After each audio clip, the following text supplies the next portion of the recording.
the red button. That's right. All right. Yes, I'm going to give a brief presentation on personal oxygen concentrators. Got two examples up here that I'll talk about in a minute. And Would you want to flip slide? it's one thing I didn't touch. I can be your comely assistant for this particular class.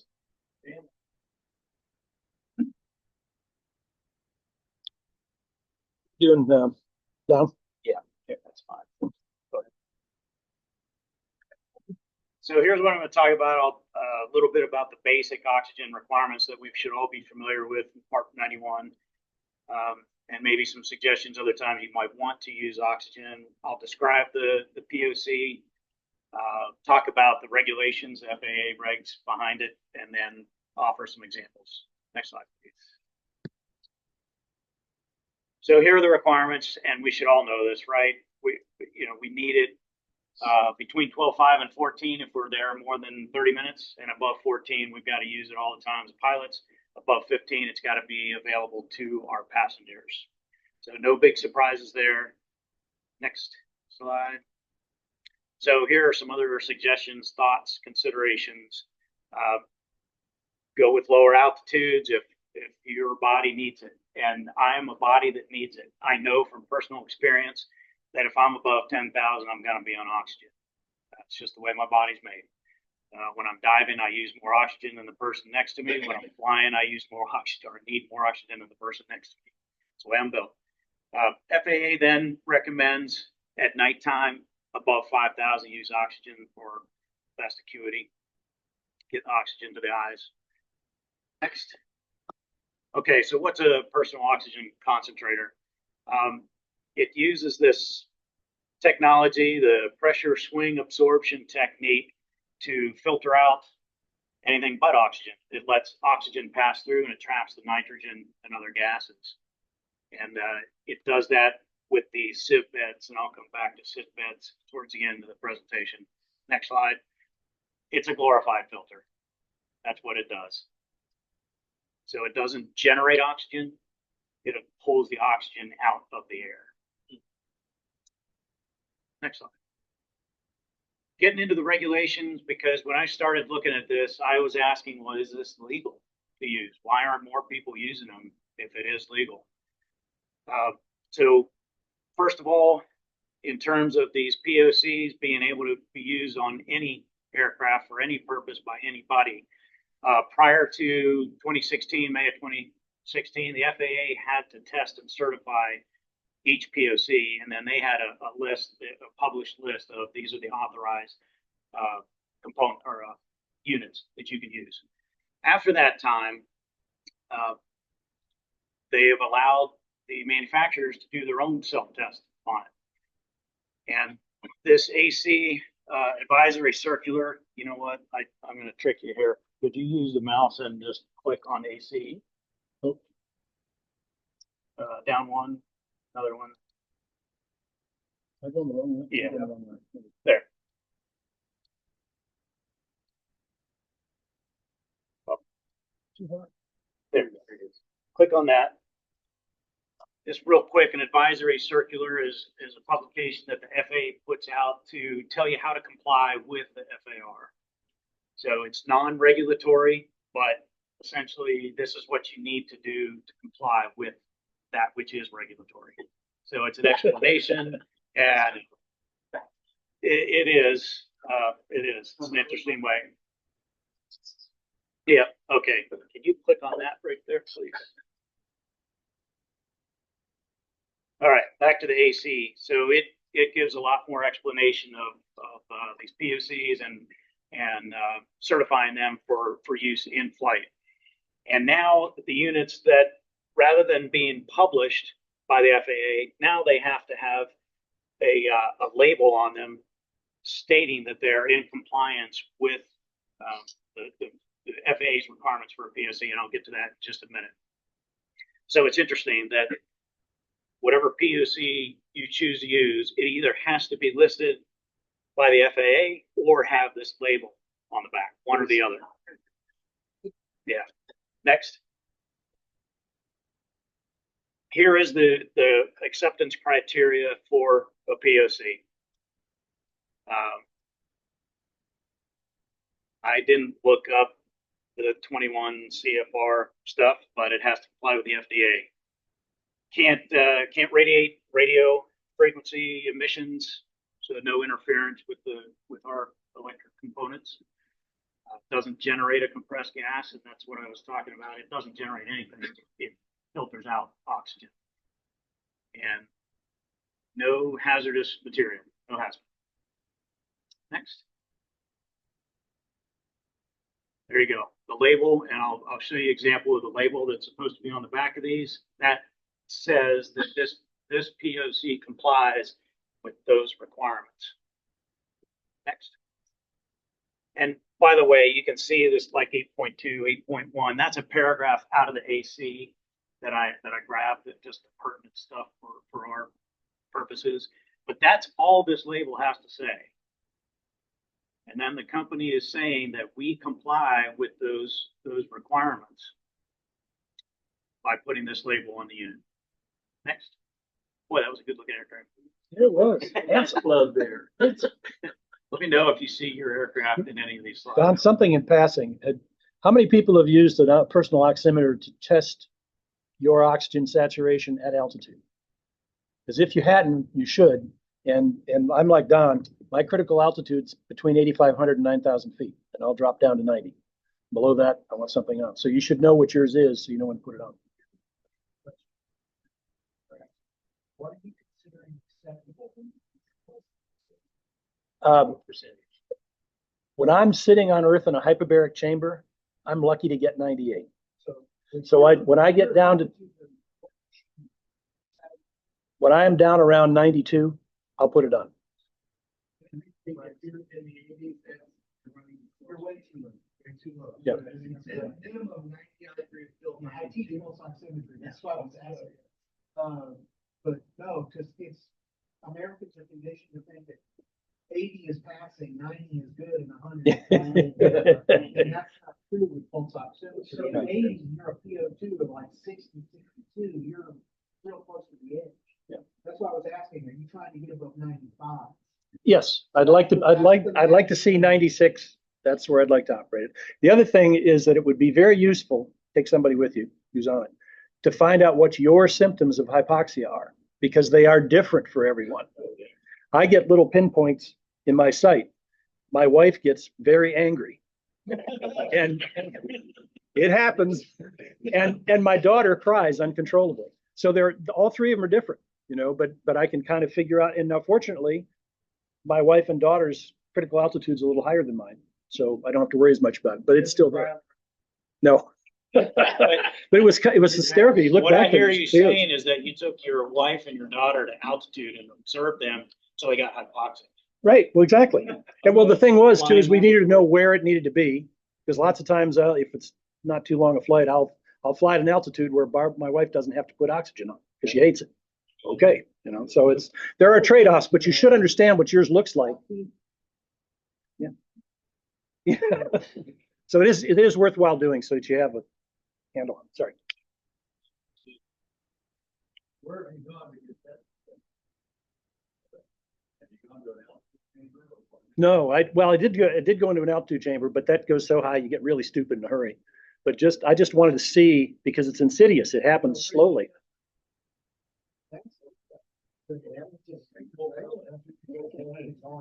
Usually there's a chamber that will move around, but I think, didn't the Air Force have them? They had them for a while. Yeah, I still do it. But they drop it pretty severely, and you get pretty dopey. Yes, they're actually using oxygen starvation rather than a hyperbaric chamber. Yep. So it's sitting at a table like this and put the oxygen mask on you and stop giving you oxygen. Okay, that'll work. It's all scientific, I'm sure. But it is useful to understand, because it's a strange feeling. Yep. And another demo is if you're a night flyers, is to not have it on until you maybe get 15 miles outside the airport or something like that, because it's been pitch black for a while, and then click it on and watch how the lights get bright. It makes a huge difference, particularly as you get to be geezer like I am. So.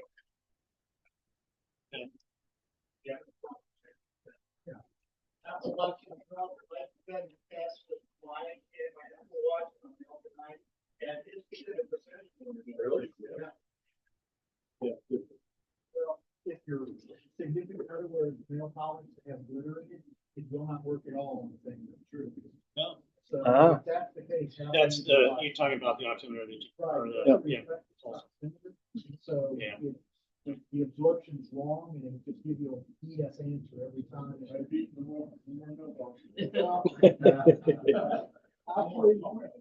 I think it's threatened them with an acetone light on their nail. They oxygenate quickly.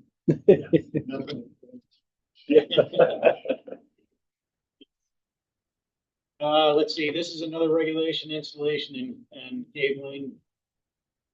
So for mine, I installed 2, yes, sir. Wait. There's a difference. I live at 6,800 feet for 6 months a year. Yeah, And you're more acclimated. so Yeah. when I get out of Phoenix, my oxygen level is like 100. But when I go back to Colorado, Phoenix every 6 months, my oxygen level is 99. But by the time I leave 6 months later, It's back up. yeah, So my thing fluctuates based on out. Takes about 2.5 weeks to generate more red blood cells. 2.5 weeks living at altitude. To adapt. Yeah. So I installed 2 DC receptacles, and each one is tied to its own circuit breaker. That's for the max rating for this unit. So I don't fool with the electricity at all. Just, and I'm pretty sure mine has a max draw of 10 amps. I think it's 10. So I got 10 amp breakers, 1 for each receptacle. I've got 2 units, 1 for my wife and I. The reason for that is that one of them is good for 1 person up to 18,000 or 2 people to 14,000. And since we fly higher than 14, I just bit the bullet, got 1 for each of us so that we weren't limited in altitude and we're trying to share 1. I don't really understand the technology. These are pulse. So they sense when you're breathing in and give you a pulse of oxygen. How does that work between 2 people? I didn't do the research to figure that out. I'm the same way. Okay. Yeah. All right. Next. Good. There you go. Do it right. Next, please. Smoking is prohibited. Okay. Build that. All right. It's just a joke, but seriously, it's prohibited. Yeah. If you have a problem with oxygen, those things are illegal on the shoulder. Yeah. Take that with you on a flight. If you're having a problem with maintenance, you can take that out. You're a good street man. Next slide. I would jump 1. Is that too far? Most commercial are 8,000. 8,000? Yeah. All right. In theory, there's no EMI, electromagnetic interference, based on their certifications. Thanks. Okay. All right. So I'm glad you brought up the airline thing, because if you read this advisory circular, it is not written for pilots. It is written for passengers. It's clear that it's written for passengers taking medical oxygen on board because they need it, right? But I have found nothing that restricts pilots from using it, and I have a hard time pronouncing this company's name. A-Tray or something like that. A-Tray. So they are specifically marketing their POC for general aviation pilots. I called them and I went through all this, everything I've gone through with you, said, where do you stand on this? How, what am I missing? Next slide. That was literally verbatim their response. We know what you know. Awesome. Yep. Yes, sir. And that's a huge area. And you can go on their website and across the heading is aviation. And they have a separate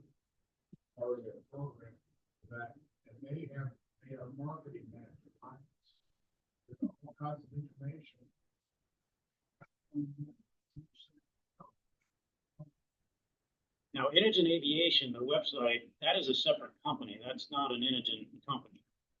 He does the kits. He remarkets it, resells it. Mine's an engine aviator. Number 8. Okay. Well, there it is, Energy One. So, Yeah. they just resell them, they're made by Inogen, they have a separate company, so. Okay. All right, so I got some of the latest prices here. I got I don't know, maybe they jacked it up and maybe it's different, but I got my refurbished unit for 900. I don't know, and that was just a year ago, so I don't know why they're claiming 1,700, but they're not cheap. But you never have to fill an oxygen tank again, and they're very portable to hang on the seat, very easy to use, and very effective. So E-Tray, this is the one that I said is marketed to general aviation. It is more expensive, and you can't get a refurb unless you're an existing customer.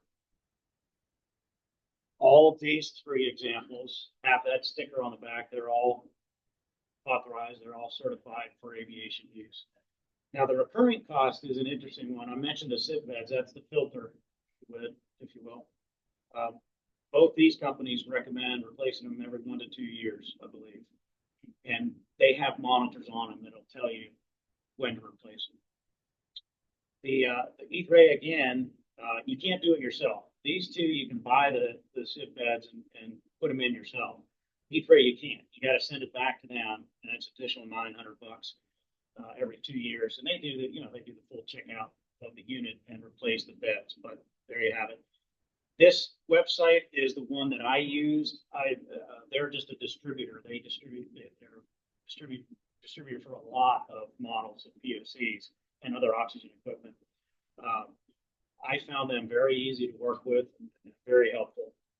Strung them out for about 14 months before I pulled the trigger on it. Okay, next. Does yours have a battery? Yeah, thank you. It does have a battery. I can run off of battery power. I don't know how long it'll last. I know those stats are out there. Is that what you use? You just go with your battery power? When I bought mine, I got came with either 4 or 6 of them. I paid extra money about a 6-hour charger. It'll do 1 person and 14,000 for. Well, if you haven't said about 50%, the numbers are 1 to 6. If you haven't said it 3 or 4, you'll get about 5 hours out of the battery. But plug it into your cigarette lighter, it costs 5 amps, and you're good for the rest of your life. Yeah, that's what I've done. I run mine off a cigarette lighter, and then everything you have to do when you're not using it is disconnect it from the built-in battery. That's the only thing you have to do. And Rechargeable yes, battery. rechargeable. And the battery has to be hooked up to it to charge it. Yeah. But, I'm leaving here Sunday going at 12:05, and guess what?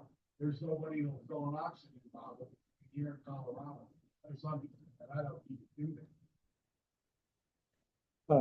Do you know if the sieve bed replacement schedule is based on like a senior citizen who uses it pretty much 24/7, or is it based on this periodic? I may use it 7 hours a month kind of thing. Now, from the little time I've had it, Pete can answer that probably better than I. He's asking the sieve bed replacement schedule, 1 to 2 years. Is that based on someone that's using it for medical oxygen all the time? That's based on you making $300 to $900. If there are sensors that detect it, that'd be good.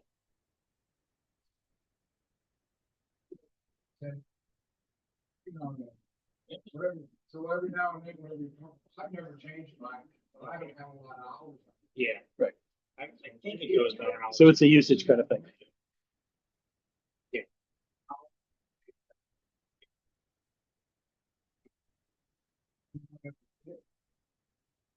You get a display or you get a percentage? So it's a number. So his is 1 to 5, 6, mine's 1 to 5, and that's based. There is a schedule. Yeah. I don't think it's quantified. I think it's just a setting. Well, when I bought mine, I dealt with an individual guy at the company. And I asked him about that. He said, what you do when you first get it is put it on a number and see what that maintains your oxygen level. You self-test. So I know that at 12,000 feet, I need to be on 3. And I've never had mine on 6. I've been at 17.5 with it on 5, 95% oxygen. So, and once you fly with it a couple times, just remember what your oxygen level is. You take your little finger thing and after 30 minutes, check it. And you'll figure out what numbers you need to use at different altitudes. And they're always the same. What's the unit? It's liter? Liters per minute, the only Minute. thing I'm asking is, Yeah. because the cannula is, that 2 liters per minute is basically 3-4% augmentation. To your 21% room air, so you're really up to only like 30% max. And a cannula only goes to like 35% of oxygen saturation before you have to switch to a mask.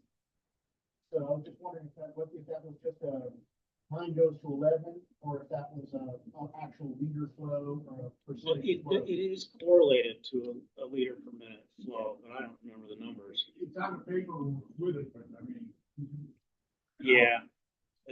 So, That's Yeah, so that's perfectly logical. I'm just trying to be crazy. Well, and wouldn't that's, No, No. no. Need 10 liters a minute. yeah, the cannula is only legal up to 18,000, which I think is why they're limited to 18,000. They don't use it. and wouldn't the flow depend upon your ambient oxygen concentration? So that a 3 setting, let's say, at sea level might be generating, pick a number, 7 liters a minute. But at 12,000 feet, it's only generating 3 liters a minute because there's not as much oxygen to work with. Isn't that why there's Or it could be, I'm just thinking Yeah. in terms of the flow chart, you'd have, 14,000? That's the percentage augmentation by liter by device. So when you're talking about a nasal cannula, if I had somebody who's hypoxic at sea level, if I start with a 3, I'm only giving them a very, very small bump. Because the other side of the equation is probably going to crank it to 11 all the time. Well, high concentrations of oxygen vasoconstrict, and you actually create new problems. Yep. So you try not to push people above 95 saturation, no matter what. Really? And I don't know if anybody's interested and wants to study for the next heart attack, but now we shoot for 90 during a heart attack because of vasoconstriction. well, isn't overconcentration basically like hyperventilation? You're getting too much oxygen? Basically, when we talk about saturation of oxygen, the maximum number is 100. 100% of saturated oxygen on the red blood cell. If I put you on 100% oxygen on a non-rebreathing mask, I can get your actual partial pressure of oxygen up to 300. But that's not good for you. So that's why I was just trying to balance out how much oxygen supplementation are you doing at altitude, because it probably doesn't take much. And before you have to get the pressure breathing and all that stuff. You want to do self-test and figure out How are we doing on time? Okay. your direction. Well, pressure breathing is 21. Or you can live in Florida and just never go above 5,000 feet. That solves the problem. That's high altitude there. Yeah. The highest point in my parish is 42 feet. So Yeah. Now, look at the bumper sticker here. This is one other thing that I ran into when I was buying one from the oxygen concentrator store. He said you need to have a medical prescription or an LLC. I happen to have an LLC, so I don't know why, but they're like, good enough. Look at what the money is. well, So, not incentives, but Medicare does. You can suddenly discover a history of emphysema for Medicare. Let that show up on your next FAA medical. yeah. No, I think Maybe not. Wait a minute, isn't it your wife that has emphysema? Oh, yes, okay, all right, that's the deal. You can also find them used. I saw one on, I don't remember which, like, Moody Space or Bonanza or something was selling them. So Pilot just selling them. They're not going to ask you for an LLC. State sales are a great place to go. Yeah. Yep. Make friends with the front desk people at a senior citizens home. Oh, okay. They just take the salary. Inogen, what is it again? Inogen aviator? Inogen aviator, and they're up to Model 8. They've been on the Okay. market for over 12 years. Good to know. All right. Ready? Yeah. Well. Yeah, we talked about that. See, I can't quite get there. I found when I get to 15,000, it's time to switch from cannula to mask. Really? Yeah. Okay. But it's a personal Yeah. body thing. Yeah. This flow indicator thing, I couldn't, there's a company that does sell an aviation kit for POCs, and they claim that you have to have the flow indicator in line. I didn't find that anywhere in my search for it, except that it used to be part 23 requirement, but that was out, I can't remember the date, but it was a long time ago that was Look required. at back or all it's got is a wing on it. Well, that's still an indicator. Right, it's not, that just needs a wording. Yeah. Right. Yeah, this turns green when oxygen That's air is basically flowing just the through it. blinker. Say again? That's basically just the blinker for them. Yeah, idiot light. Yeah. Whatever. Let's see. Yeah, for assurances. So this is kind of me. I don't want to think I'm getting oxygen and not getting oxygen, right? So I have the indication on here saying that I'm getting oxygen. I've got the flow indicator. I use the pulse oximeter, and then I constantly monitor myself because I know my hypoxia symptoms. And one of the first things is a drop in mental ability. So when I'm flying at the higher altitudes, I quiz myself, what are you seeing on your engine instruments? What does that compare to? I just do this mental exercise the whole time to just make sure I'm still on top of it. John, do you notice you're not tired, you get on fire? Oh, it Yes, helps. It I absolutely do. helps. Yeah. Yep. Tired of hours, you get out of the airplane, you're not tired. Yeah. I have noticed that. Ready for another one? Yes. There we go. There's the airport's one. We need to find this airframe or an airframe that could be painted like this and donate it to the Air Force Museum in Dayton. So we have a record. Anything else? Yeah. Right. Thanks, John. Right, that is all we had for this morning. Back at 1 o'clock, I think, is what the agenda says. Yes, back by one. Yep. Mike? Real quick, you guys, tomorrow morning at 9 o'clock, there's airplane service. If you want your airplane, guys, out the door, lock, maybe crack a little bit. If your plane is locked, we will not touch it. If it's covered, we will not touch it. The whole thing is to mainly say, hey, wow, this is a great handle. This plane's been taken care of nicely over here. And kind of, let people know, hey, this is a great plane. If you see something that is a danger for your plane, that's the only time we will make a say, pull you aside and say, hey, I totally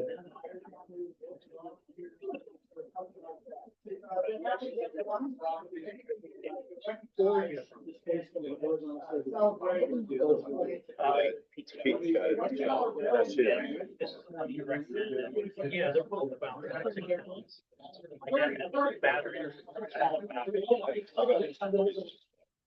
Well, one more quick announcement. Here's got a 633 autopilot. It actually works. We got a spare. I mean, for single pilots, like 6 hours. But I tuned it down. What is it cost? Yeah, I'm glad you were here.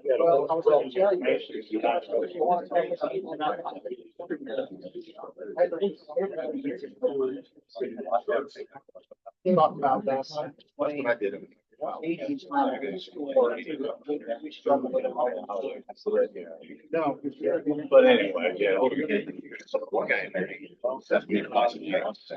He really definitely encouraged you to get the presentation. I mean, that's what I was like. I have a time. I write it. I'm just gonna pull it out of my teaching. What the still saying. No, have you ever considered, so I have one of those Arctic air. And I plug in a cigarette lighter and it drew so many amps. So again, I think on sporting, they sell a cigarette lighter. To receptacles. It also has a low.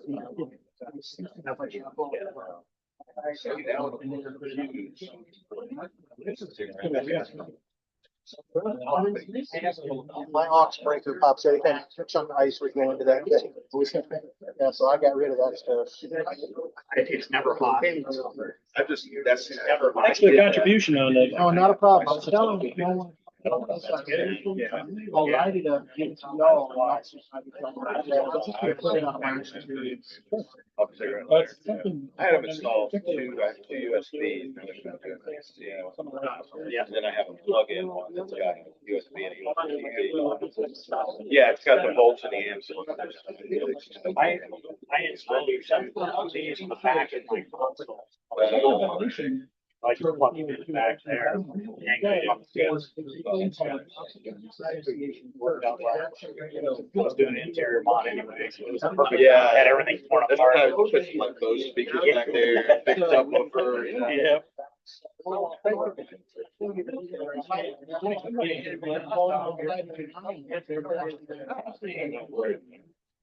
That was for driving the car. That was your driver's. Well, thank you very much. No problem, man. Thanks, Don. See you in a little bit.